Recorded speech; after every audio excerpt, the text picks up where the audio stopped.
Hi everyone. This is my journey. I was born in Leicester in 1984. As a child, I was a pretty hectic child to say the least. My parents found it really difficult to find something for me to channel my energy into. I'm dyslexic, so school was quite a challenge for me. I only really had one option, and that was to play rugby. There was no real plan B. I first started playing rugby when I was 5 years old at Oakham Rugby Club. I stayed there until I was 12, and then I joined Situationston Rugby Club, where I played in various national competitions and actually got a chance to play at Twickenham when I was 14 years old. I eventually got a chance to achieve a lifelong dream to play for Leicester Tigers. I remember going down to Oval Park, which is Leicester Tigers training ground, with 200-odd lads and trying out to be part of the Leicester Tigers Academy. I remember receiving the letter through the post with the Tigers emblem on it and opening the letter and reading that I'd been accepted to be part of the Leicester Tigers Academy. I can quite honestly say it was the proudest day of my life. I worked my way through the ranks at Leicester Tigers, then earned my stripes, and eventually made it into the Leicester Tigers first team squad. My life basically evolved around eating, training and sleeping. Whilst playing for Leicester Tigers, I played alongside Martin Johnson, Austin Healy, Neil Back, Tom Croft and Dan Cole, just to name a few. It was a surreal experience, training and playing alongside the players that I've watched when I was growing up, winning Premiership titles, European Cups and World Cups. I couldn't speak for the first month I was there. I was just in complete and utter awe of these icons of the game. I'll never forget the first time I played at Welford Road, Leicester Tigers ground, sitting in the changing room in the iconic Crumbie stand, looking at the table in front of me in the middle of the changing room with the stud marks notched into it, thinking to myself about the legends of Leicester Tigers that preceded me. The ABC Club, Graham Rowntree, Richard Cockrell and Darren Garforth, the famous front row. Hearing the crowd above me build as all the fans came into the stadium. The dream was pure and simply to play for Leicester Tigers. It was a bonus when I got called up to play for England. I played for England under 18s, under 19s, and eventually England under 21s. That's where we come to that fateful day. I've been selected to play in the last Six Nations game for the England under 21 side to face the Scots. We went into a routine training session the Tuesday before the Friday we were due to play Scotland. We went to a thing called live scrimmaging. It's basically where two packs of big guys were fighting out for that starting position on the Friday night. The scrum collapsed, and in the blink of an eye, my life changed. I found myself lying in intensive care, unable to move from the neck down.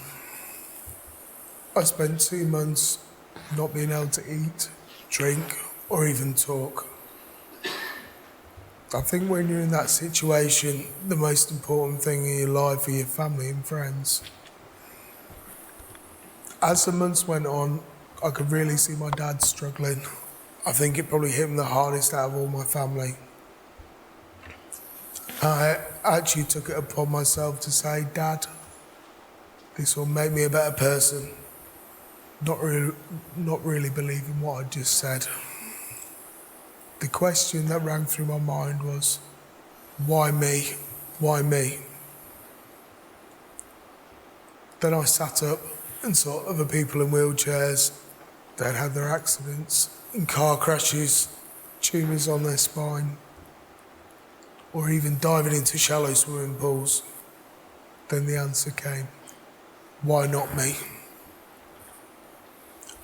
I spent 17 months in Stoke Mandeville Hospital recovering. Nobody ever prepares you for the first time you go home. I remember my dad standing by the front door and directed me to the back of the house, where the counsellor very kindly put a ramp into my mum and dad's sitting room. I remember wheeling up the ramp, and I'm not ashamed to say, I burst into tears. I remember lying there the first night in bed, thinking, what is there out there for me now? What am I going to do with my life? There and then, I made a conscious decision. I'm going to do something with my life. I'm going to be somebody. I'm going to try and focus on what I can do rather than what I can't do. Now, I appreciate the finer things in life, like travel, nice food and good company. I try to use my brains rather than my brawn. I remember the famous Dean Richards approaching me at a charity dinner. He said, Matt, you should write a book. 4 years later, Engage was complete. Engage has given me great media exposure, a platform to speak on behalf of other disabled people, a voice, and British Sports Book of the Year. I didn't realise the true emotional effect that it would have on both myself and my family writing the book. I was amazed with the response and how many people could relate to my story. I've had massive support since my accident from all walks of life. The rugby community have really rallied round to look after me, and I can't think of any other sport in the world that looks after its own like rugby has done with me. I remember a nurse coming up to me when I was in Stoke Mandeville Hospital. She gave me 15 minutes. She said, Matt, you're going to have two very important visitors come and see you. Martin Johnson and Joan Lomy walked down the corridor. Martin Johnson sat on my bed in his chilled, relaxed manner, and Joan Lomy stood in the doorway, blocking out the light. He said, I can relate, bro. I was in a wheelchair as well for quite some time. My life now revolves around coaching rugby, writing for Rugby World magazine, and doing talks like this. With the support and backing that I've received since my accident, it has enabled me to help other people through the work of my foundation, who find themselves in a similar position to the one that I found myself in 12 years ago. My mission is to open people's eyes up and change their perception on disability. People just think when you're in a wheelchair that you can't walk, but it's everything else that comes along with it, the true emotional effect that it has on both yourself and your family, people don't realise. In hospital, all I could see was the negatives in my life. But then I came out of hospital, and then I could see the light at the end of the tunnel. My foundation offers to help people seriously injured through sport, hope and a purpose.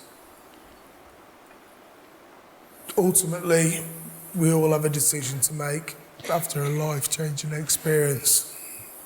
We can get busy living or get busy dying. And I've decided to get busy living. Thank you.